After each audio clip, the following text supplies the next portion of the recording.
নমস্কার বন্ধুরা, true scientific astrology YouTube চ্যানেলে আপনাদের প্রত্যেককে ওয়েলকাম জানাচ্ছি। একটা প্রশ্ন অনেকেই করে, প্রথমে যে মানুষটাকে ছাড়া এক মুহূর্ত থাকতে পারতাম না, আজ তার সঙ্গেই কথা বলতে ইচ্ছা করে না। কেন সময়ের সঙ্গে সঙ্গে ভালোবাসা কমে যায়? কখনো ভেবেছেন যখন আপনি রিলেশনশিপে ঢুকেছেন যে আনন্দ উন্মাদনাটা ছিল সেটা একটা সময় পর যেন থাকে না? এটা কি শুধুই মানুষের একটা নেচার, নাকি এর পেছনে মস্তিষ্ক বিজ্ঞান এবং জন্মচক্রের গভীর জ্যোতিষীয় কারণ রয়েছে? আজকের ভিডিওতে আমরা আবেগ নয়, সায়েন্টিফিক অ্যাস্ট্রোলজি এবং আধুনিক মনোবিজ্ঞানের আলোকে জানব ভালোবাসা কেন ধীরে ধীরে ফিকে হয়ে যায়, কিভাবে সেই সম্পর্ককে আবার প্রাণবন্ত করা যায়। চলুন শুরু করা যাক। খুবই গুরুত্বপূর্ণ ভিডিও। যারা বিবাহিত জীবনে, দাম্পত্য জীবনের মধ্যে অলরেডি প্রবেশ করে গেছেন তারাও দেখবেন, এবং যারা যারা রিলেশনশিপের মধ্যে রয়েছেন তারাও কিন্তু ভিডিওটা দেখবেন, অর্থাৎ প্রেম করছেন তারাও দেখবেন। দেখুন, সর্বপ্রথমে একটা ব্যাপার আমাদেরকে এখানে বুঝতে হবে, ভালোবাসা একটি অনুভূতি নয়, একটি পরিবর্তনশীল প্রক্রিয়া। অনেকে মনে করে ভালোবাসা মানেই সারা জীবন একই রকম অনুভূতি থাকবে, কিন্তু বাস্তবে ভালোবাসা একটি ডাইনামিক প্রসেস। প্রথম দিকে নতুনত্ব, আকর্ষণ এবং উত্তেজনা থাকবে। সময়ের সঙ্গে সঙ্গে সম্পর্ক একটা স্বভাবে পরিণত হবে। এটাই স্বাভাবিক, এখানে কারুর দোষ নয়। যদি এই পরিবর্তনের সঙ্গে দুজন মানুষ মানিয়ে নিতে না পারেন, তখন মনে হয় ভালোবাসাটা যেন শেষ হয়ে গিয়েছে। ভালো করে বুঝতে হবে। দেখুন, বৈজ্ঞানিক কারণটা কি, আমরা যদি সায়েন্টিফিক রিজনগুলো একটু দেখি, ভালোবাসা কমে যাওয়ার কারণ কি। প্রেমের শুরুতে আমাদের হিউম্যান ব্রেন প্রচুর ডোপামাইন তৈরি করে। যখন রিলেশনশিপ শুরু হয় প্রচুর ডোপামাইন হিউম্যান ব্রেনে তৈরি হয়। এই হরমোন মানুষকে উত্তেজিত, আনন্দিত এবং ধীরে ধীরে ধীরে ধীরে কিন্তু আসক্ত করে তোলে। কিন্তু কয়েক মাস, কয়েক বছর পর ডোপামাইনটা আবার যখন নর্মাল হয়ে যায়, তখন কিন্তু সম্পর্ককে টিকিয়ে রাখে বিশ্বাস, সম্পর্ককে টিকিয়ে রাখে বন্ধুত্ব, সম্পর্ককে টিকিয়ে রাখে সম্মান, সম্পর্ককে টিকিয়ে রাখে দায়িত্ব এবং অবশ্যই মানসিক সংযোগ। যদি এইগুলো যখন আপনি রিলেশনশিপ তৈরির সময় থেকে মন না দেন বা ধ্যান না দেন, এইগুলো তৈরি না হয়, তাহলে ভালোবাসা ফিকে হবেই হবে। এবার আমরা আস্তে আস্তে অ্যাস্ট্রোলজিক্যাল কারণগুলোর মধ্যে প্রবেশ করব। তার আগে বলবো যে যারা যারা কনসালটেশন করাতে চাইছেন, স্ক্রিনে দেওয়া নাম্বারে হোয়াটসঅ্যাপ করে বুকিং করবেন। বাড়িতে বসে অনলাইনে ডিটেল প্রেডিকশান পাবেন। কোনো সামান্য আলোচনা না, অবশ্যই 100% গোপনীয়তা মেনটেন করেই প্রেডিকশান পাবেন, এবং ওভার দ্য ফোনই পাবেন। বুকিং করবেন, বুকিং মাস্ট। কেউ কল করবেন না, কল ধরা পসিবল হয় না। বুকিং করে আপনার ডেট টাইম প্লেসটা দেবেন, আপনার সমস্যাগুলোকে লিখবেন, কি জানতে চাইছেন লিখবেন। একদিন পর আমরা আপনাকে কল করব এবং ওভার দ্য ফোন ডিটেলসে আলোচনা করব। আপনি তাতে স্যাটিসফাইডও হবেন, এমন নয় আমাদের চেম্বার এসে দেখালে আপনি স্যাটিসফাইড হবেন। বহু মানুষ দূর দূরান্ত থেকে আমাদের সঙ্গে ওভার দ্য ফোনই কনসালটেশন করিয়ে ভালো আছেন, সুবিধাজনক, সন্তোষজনক অবস্থায় আছেন, আপনি খুশিও হবেন তাতে। এবং সবচেয়ে বড় কথা, এমন ব্যাপার নয় আমাদের কাছে এলে আমরা কোনো রকমের লক্ষ লক্ষ টাকা, হাজার হাজার টাকার রেমেডি প্রোভাইড করে থাকি। ম্যাক্সিমাম হরোস্কোপ কিন্তু কনসালটেশন করিয়েও সমাধান হয়েছে, এবং জাস্ট হরোস্কোপ কাউন্সেলিংটা দরকার। যদি মনে করেন করবেন, হোয়াটসঅ্যাপ করে বুকিং করে নেবেন। হ্যাঁ, আলোচনায় ফেরা যাক। জ্যোতিষীয় কারণ প্রথম হলো পঞ্চম ভাব দুর্বল। আপনার যেটা লগ্নকে 1 নম্বর ঘর ধরুন, ঠিক অ্যান্টি ক্লক ওয়াইজ 5 নম্বর যে ঘরটা, সেটা হচ্ছে আপনার পঞ্চম ঘর। সেখান থেকে আমরা প্রেম, আবেগ, রোম্যান্স, আকর্ষণ এগুলো কিন্তু দেখি। দেখুন, যদি আপনার পঞ্চম ভাব কোনো অবস্থায় শনি, রাহু, মঙ্গল, কেতু দ্বারা গুরুতরভাবে আক্রান্ত হয়, তাহলে মানুষ প্রথমে খুব বেশি ভালোবাসলেও ধীরে ধীরে কিন্তু আবেগ হারাতে শুরু করে। সপ্তম ভাবের সমস্যা, দেখুন সেই একই প্রসিডিওর, লগ্নকে 1 নম্বর ঘর ধরে অ্যান্টি ক্লক ওয়াইজ যদি আপনি আপনার 7 নম্বর ঘরটা দেখেন, 7 নম্বর ঘর মূলত আমাদের জীবনে দাম্পত্য, পার্টনারশিপ, দীর্ঘমেয়াদী সম্পর্ক এগুলোকেই তো নিয়ে আসে। যদি বিবাহের মূল ঘর, যদি সপ্তম ভাব দুর্বল হয়ে যায়, কিভাবে দুর্বল হতে পারে? অশুভ কোনো যোগ, রাহু কেতু, শনি কেতু, বৃহস্পতি রাহু, রাহু কেতু, শনি, এগুলো ইন্ডিভিজুয়ালি যদি বসে যায়, তাহলে সম্পর্কে দূরত্ব, ভুল বোঝাবুঝি, একটা ক্লান্তি, মানসিক বিচ্ছিন্নতা ধীরে ধীরে কিন্তু বাড়তে পারে। অর্থাৎ প্রথমেই আমরা পেলাম পঞ্চম এবং সপ্তম। এরপর বলবো যদি ভেনাস অর্থাৎ শুক্র দুর্বল হয়। দেখুন, শুক্র জেনারেল রিলেশনশিপের একটা কারক গ্রহ এবং সম্পর্কের প্রধান কারক গ্রহ হচ্ছে শুক্র। প্রেম, সৌন্দর্য, গ্ল্যামার ওয়ার্ল্ড এগুলো সবই কিন্তু শুক্র নিয়ন্ত্রণে থাকে। যদি শুক্র কোনোভাবে নিচস্থ হয়ে যায়, শুক্র কোনোভাবে লগ্ন সাপেক্ষে পাপক গ্রহ দ্বারা আক্রান্ত হয়, কোনোভাবে যদি দগ্ধ হয় বা কম্বাস্ট হয়, দুর্বল নক্ষত্রে অবস্থান করে, তাহলে মানুষ ধীরে ধীরে সম্পর্কের প্রতি কিন্তু আগ্রহ হারাতেই পারে। শুধু ভালোবাসা নয়, সম্পর্কের ক্ষেত্রেও আনন্দ কিন্তু কমে যাবে। এরপর বলবো আপনার লগ্ন যদি ড্যামেজ হয়। দেখুন, লগ্ন মানে আপনি নিজে, লগ্নপতি মানে আপনাকে যে গ্রহটা মূলত চালাচ্ছে। তাহলে ওই লগ্ন যদি কোনো দিনও দুর্বল হয়, আপনি নিজেই দুর্বল হয়ে পড়বেন, সেক্ষেত্রেও কিন্তু সম্পর্কের ক্ষেত্রে সমস্যা আসতেই পারে। যদি আপনার বার্থ চার্টে চন্দ্র দুর্বল হয়, চন্দ্র দেখুন মানসিক শান্তি, আবেগ নিয়ন্ত্রণ করে। দুর্বল চন্দ্রের কারণে আমাদের জীবনে অতিরিক্ত সন্দেহ, অভিমান, ইমোশনাল ইনসিকিউরিটি, মুড সুইং এগুলো কিন্তু ঘটে। সম্পর্ককে ধীরে ধীরে এগুলো দুর্বল করতে থাকে। অনেক সম্পর্ক ভালোবাসার অভাবে নয়, অতিরিক্ত মাত্রায় মানসিক অস্থিরতার কারণে কিন্তু ভেঙে যায়। ব্যাপারটা কীরকম হয়, ধরুন সম্পর্ক যখন তৈরি হলো, তখন আপনার ট্রানজিটে জন্মছকে লগ্নে বা লগ্নের পঞ্চমে কোনোভাবে রাহু অবস্থান করছিল বা বৃহস্পতি অবস্থান করছিল, এবং আপনার বার্থ চার্টে কিন্তু পঞ্চমপতি খুব দুর্বল, লগ্নপতি খুব দুর্বল আছে। ধরুন মেনলি পঞ্চমপতি বা পঞ্চম ভাবের কথাই বলছি। এইবার যদি পঞ্চমপতি দুর্বল থাকে, এই অবস্থায় গোচরগতভাবে কিছু প্ল্যানেটারি সাপোর্ট পাওয়া গেল বলে একটা প্রেম তৈরি হলো, কিন্তু আজীবনকাল গোচরগতভাবে রাহু তো আর আপনার লগ্ন বা পঞ্চমে থাকবে না, রাহু 1.5 বছর পর ঠিকই সরে যাবে। আর যখনই সরে গেল, জন্মছকটা দুর্বল, যেহেতু শুক্র বা পঞ্চমপতি দুর্বল আছে বলে অবশ্যই কিন্তু আপনার প্রেমটাও আলগা হয়ে গেল একটা সময় গিয়ে, সেটাও কিন্তু অস্থিরতার কারণে ভাঙবে।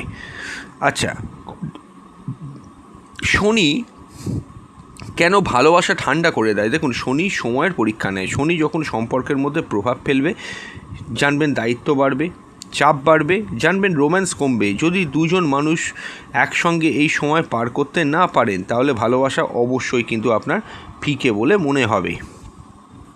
আলোচনাটা চলতেই একটা ছোট্ট তথ্য শেয়ার করি। অনেকেই আমাকে ক্রিস্টাল পিরামিড সম্পর্কে জানতে চাইছেন। আপনি যদি এটি ব্যবহার করে দেখতে আগ্রহী হন, তাহলে একবার কিনে ব্যবহার করে দেখতে পারেন। অনেক ব্যবহারকারীর অভিজ্ঞতা এটি ধ্যানের সময় মনোযোগ বাড়াতে, ইতিবাচক পরিবেশ তৈরিতে, মানসিক শান্তি অনুভব করতে এবং আপনার নিজের লক্ষ্য কাজের প্রতি একাগ্রতা বজায় রাখতে সহায়ক বলে মনে করা হয়। অত্যন্ত স্বল্প মূল্যে পাওয়া যায়।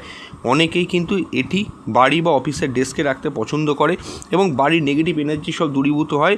মাইন্ডেও অনেক পরিবর্তন আসে, পজিটিভিটি আসে, আটকে থাকা কাজ হয়ে যায়। আপনি যদি কিনতে চান, তাহলে এই প্রোডাক্টের লিঙ্কটা এই ভিডিওর নিচে বাঁ দিকে এবং ডেসক্রিপশন বক্সে আমি দিয়ে দিয়েছি। অবশ্যই কিন্তু ক্লিক করে কিনে নেবেন। আর একটা অনুরোধ থাকবে, কিনে নেওয়ার পরে অবশ্যই আমাকে হোয়াটসঅ্যাপে জানাবেন। আমি আপনাদেরকে কিভাবে এটি পরিষ্কার করবেন, সঠিক ব্যবহার কিভাবে মেনটেনেন্স করবেন, আর যাতে আপনি দীর্ঘদিন ভালোভাবে ব্যবহার করতে পারেন, অবশ্যই কিন্তু হোয়াটসঅ্যাপ করে জেনে নেবেন। এবার চলুন আবার আজকের মূল আলোচনার দিকে ফিরে যাই। এরপর হলো রাহুর প্রভাব। দেখুন, রাহু তো আপনারা জানেন সম্পর্কে শুরুতে একটা তীব্র আকর্ষণ তৈরি করবে, কিন্তু অনেক ক্ষেত্রে যা খুব দ্রুত শুরু হয় তা দ্রুত কিন্তু শেষও হতে পারে। রাহুর কারণে মানুষ বাস্তব মানুষকে নয়, নিজের কল্পনাকে ভালোবাসতে শুরু করে। বাস্তবতার সামনে এলে আকর্ষণ তো কমবেই। এরপর হচ্ছে যোগাযোগ কমে যাওয়া। বিজ্ঞান বলছে যেসব দম্পতিরা প্রতিদিন খোলামেলা কথা বলেন, তাদের সম্পর্ক অনেক বেশি দিন স্থায়ী হয়। অ্যাস্ট্রোলজিতে দ্বিতীয় ভাব এবং তৃতীয় ভাব কিন্তু যোগাযোগটাকে কন্ট্রোল করে। এই ভাবগুলো যদি আপনার বাচ্চাতে দুর্বল হয়ে যায়, কথা বলা কমে যাবে, ভুল বোঝাবুঝি বাড়বে এবং ভালোবাসাও ধীরে ধীরে কিন্তু দূরে সরতে থাকবে। 10 হলো প্রত্যাশা বেড়ে যাওয়া। প্রেমের শুরুতে সবাই নিজের সেরা দিক দেখাতে থাকে, সময়ের সঙ্গে সঙ্গে বাস্তব চরিত্র সামনে আসে। যদি প্রত্যাশা খুব বেশি হয়, তাহলে হতাশা তৈরি হয়। এই হতাশাকেই অনেকে ভালোবাসা কমে যাওয়া বলে মনে করেন। এছাড়াও একঘেয়েমিটা কেন আসে? দেখুন, একই রকমের রুটিন, একই জীবন, ওই সকালবেলা ফোন করে গুড মর্নিং, অফিস বা কলেজ যেতে যেতে একই রকম ফোন, একই রকম অভ্যাস সম্পর্কে নতুনত্ব কমিয়ে দেয়। মনোবিজ্ঞানে এটিকে রিলেশনশিপ অ্যাডাপশন বলা হয়। নতুন অভিজ্ঞতা, একসঙ্গে সময় কাটানো, ভ্রমণ, নতুন কিছু শেখা সম্পর্কে আবার কিন্তু প্রাণ ফিরিয়ে আনতে পারে। 12 হলো ভুল সময় সম্পর্ক শুরু। এটা ভীষণ গুরুত্বপূর্ণ, সবাই স্কিপ করে। কখনো জন্মছকে দশা বা গোচর এমন সময়ে থাকে যখন সম্পর্ক শুরু হলেও তা দীর্ঘস্থায়ী হবে না। বিশেষ করে আপনার জন্মছকে লগ্নের ওপর দিয়ে বা রাশির ওপর দিয়ে ট্রানজিটে যদি রাহু পাস করে, যদি কোনোভাবে আপনার রাহুর মহাদশা চলে, কেতুর মহাদশা চলে, বা শনির কোনো কঠিন দশা চলে, বা 2.5 সাড়ে 7-এর মধ্যে নতুন কোনো সম্পর্ক তৈরি হলে, এখানে একটা আলোচ্য বিষয় আছে ইন্টারেস্টিং। আমরা সবাই বলি, অ্যাস্ট্রোলজাররা যারা ট্রু অ্যাস্ট্রোলজার হয় তারা কিন্তু অবশ্যই এই জিনিসটা জানতে চায় যে সম্পর্কটা আপনার কখন তৈরি হয়েছিল। সম্পর্ক ধরুন ভেঙে গেছে, আপনি অ্যাস্ট্রোলজারের কাছে অবশ্যই গেছেন, যেতেই পারেন, আপনি কোনো অসুবিধা নেই, কিন্তু তিনি জিজ্ঞাসা করছেন সম্পর্ক কবে তৈরি হয়েছিল। এবার আপনি ভাবছেন প্রপোজাল দিয়েছিল যেদিন, সেই দিনটাকেই আমি ধরবো না। যেদিন ওই ব্যক্তি আপনার জীবনে প্রথম এসেছিল, কিভাবে আসতে পারে সেটা আপনি তাকে চোখে দেখতে পারেন, কথা না হতে পারে, ফোন করতে পারে, একটা মেসেজ করতে পারে, যে কোনো কিছু করে কোনো না কোনোভাবে আপনার জীবনে, আপনার এই জীবনে তার একটা প্রবেশ ঘটেছিল। সেই প্রবেশ ঘটার জায়গাটা বা সেই দিনটাকে বা সেই সময়কালটাকে আমাদেরকে ধরতে হবে। যদি সেই সময় লগ্ন বা রাশির উপর দিয়ে ট্রানজিটে রাহু বা কেতু পাস করে, কোনোভাবে শনির অশুভ কোনো ফেস বা 7.5 বা 2.5 পাস করে, বা কোনোভাবে দশা অন্তর্দশা বা প্রত্যন্তর্দশা সেরকম ম্যালিফিক কোনো গ্রহের যদি চলে, সম্পর্ককে কঠিন পরীক্ষার মধ্যে ভবিষ্যতে কিন্তু এটা ফেলবেই। তবে শুধু দশা বলে নয়, পুরো জন্মছক বিশ্লেষণ করে সিদ্ধান্ত নেওয়াই উপযুক্ত। আমি আবারও বলবো, লগ্ন বা পঞ্চম বা সপ্তমের ওপর দিয়ে রাহু কেতু বা ম্যালিফিক কোনো প্ল্যানেট শনি যদি ট্রানজিট করে, রিলেশনশিপে যাওয়ার আগে ভালো করে কিন্তু ভেবে নেবেন। দেখুন, সম্মান হারিয়ে গেলে ভালোবাসাও কমে। ভালোবাসার ভিত্তি শুধু আবেগ নয়, সম্মান। যেখানে অপমান, নিয়ন্ত্রণ, অবহেলা, বারবার আঘাত থাকে, সেখানে ধীরে ধীরে ভালোবাসা কিন্তু কমে যাবে। এগুলো তো নয়, অনেক সমস্যাগুলো আমি বললাম। এবার আমরা একটু আলোচনা করব কীভাবে ভালোবাসা আবার ফিরিয়ে আনা যায়। আমি বলবো টিপস, তার আগে বলবো যারা যারা কনসালটেশন করাতে পারছেন না, মান্থলি 59 টাকা আমাদের চ্যানেলে মেম্বারশিপ নিতে পারেন। আমাদের চ্যানেলে ঢুকে জয়েন বাটনে ক্লিক করে অবশ্যই কিন্তু আমাদের চ্যানেলে মেম্বারশিপ নিয়ে নিন। মাসে একবার যে কোনো একটি প্রশ্নের উত্তর আপনারা আমাদের কাছ থেকে হোয়াটসঅ্যাপ করে জেনে নিতে পারবেন। বিভিন্ন পুজো বা তিথি নক্ষত্র সব আপনাদেরকে পার্সোনালি হোয়াটসঅ্যাপের মাধ্যমে জানিয়ে দেওয়া হবে। এছাড়াও আমাদের চ্যানেলে ব্যবহারিক জীবন অ্যাস্ট্রোলজির ওপর অনেক ভিডিও আছে মেম্বার্সদের জন্য। যদি মেম্বার হন অবশ্যই ভিডিওগুলো কিন্তু একবার দেখে নেবেন, ওখান থেকে মানুষ অনেক উপকার পাচ্ছে এবং আপনারাও পাবেন। আপনার কোনো টপিক যদি থাকে সমস্যাযুক্ত, সেগুলো আমাদেরকে বললে আমরা তার বেসিসে ভিডিও আপনাকে প্রোভাইড করে দেবো। এবং অবশ্যই বলবো যে যারা যারা রেমেডি করাতে পারছে না অর্থ খরচের জন্য, তারা আমাদের চ্যানেলে মেম্বারশিপ নিন। আমাদের চ্যানেলে ঢুকে জয়েন বাটনে ক্লিক করে, তাহলে অবশ্যই মনে করে কিন্তু জানবেন যে আপনার জন্মছকের বেসিস গোচরের সঙ্গে ক্যালকুলেট করে সায়েন্টিফিক কিছু রেমেডি দেওয়া হবে, যে রেমেডিগুলো করলে আপনার কোনো অর্থ খরচা হবে না, আপনি স্যাটিসফাইড হবেন সেই রেমেডিগুলো করে। হ্যাঁ, কীভাবে ভালোবাসা ফিরিয়ে আনা যায়। দেখুন, কিছু গুরুত্বপূর্ণ বিষয়। প্রতিদিন কিছু কিছু সময় একে অপরকে দিন, আর কোনো কাজ করবেন না। এটা আপনাকে প্রতিদিন একটুখানি হলেও কিন্তু দিতে হবে।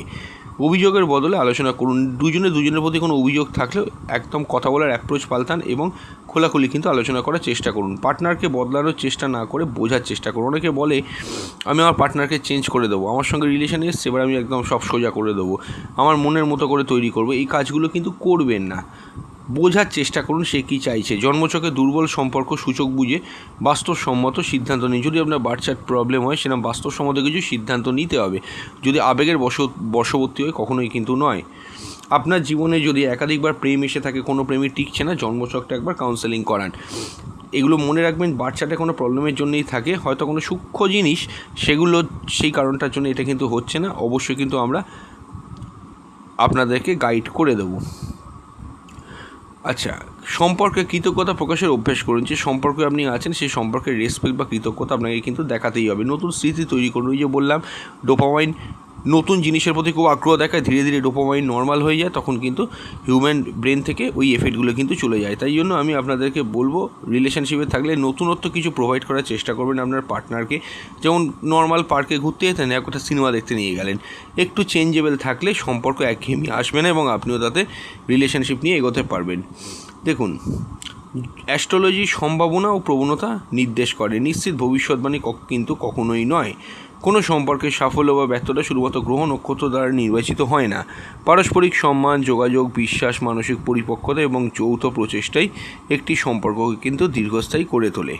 তাই মনে রাখবেন, ভালোবাসা অর্থাৎ শেষ হয় না, এটি ধীরে ধীরে দুর্বল হয় যখন যোগাযোগ কমে যায়, সম্মান কমে যায়, বিশ্বাস কমে যায় এবং নিজেদের উন্নতির ইচ্ছা হারিয়ে যায়। বিজ্ঞান আমাদের বলে কীভাবে মস্তিষ্ক আচরণ কাজ করে, আর জ্যোতিষ আমাদের সম্ভাব্য মানসিক প্রবণতা ও সময়চক্র বুঝতে কিন্তু সাহায্য করে। এই দুই দৃষ্টিভঙ্গি একসঙ্গে ব্যবহার করলে সম্পর্ককে আরও সচেতনতার সঙ্গে গড়ে তোলা সম্ভব। যদি ভিডিওটি আপনার ভালো লেগে থাকে অবশ্যই কিন্তু লাইক করবেন, শেয়ার করবেন এবং আমাদের চ্যানেল টু সায়েন্টিফিক অ্যাস্ট্রোলজি কিন্তু সাবস্ক্রাইব করবেন। নমস্কার।